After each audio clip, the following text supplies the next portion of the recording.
Lord, I need your blessings today. Panginoon, maraming salamat sa araw na ito. Maraming salamat at lagi kitang kasama. Kaya nagiging safe ang lahat.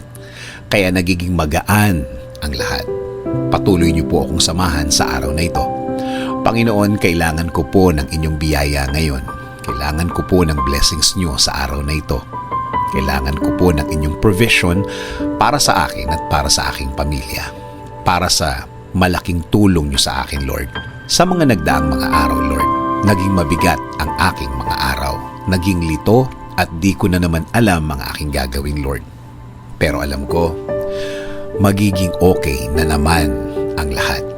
Alam ko, Panginoon, kahit na ano pa ang pinagdadaanan ko, kapag kasama ko kayo, lagi kong makikita at mararating ang inyong plano sa akin. Ang mga gusto niyong gawin sa aking buhay na makakabuti sa akin. Kaya ngayon, Lord, dasal ko po na pagaanin niyo na po ang aking sitwasyon ngayon. Bigyan niyo po ako ng wisdom para mas maintindihan ko po ang aking pinagdadaanan ngayon. Bigyan niyo po ako ng guidance sa araw na ito. Bigyan niyo po ako ng katahimikan ng isip. Alam ko po, Lord, na hindi na magtatagal, mararamdaman ko na po ang inyong kamay na gagalaw sa aking buhay. And I'm willing to submit.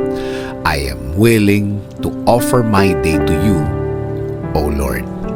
Alam ko po kapag kasama ko kayo, kasama ko ang inyong mga blessings. Alam ko po na kasama ko ang mga solusyon sa aking buhay. Solusyon na magiging sagot sa aking mga nararanasan ngayon. Kaya Lord, patuloy niyo pong pasukin ang aking buhay. Patuloy niyo po itong lagyan ng katahimikan.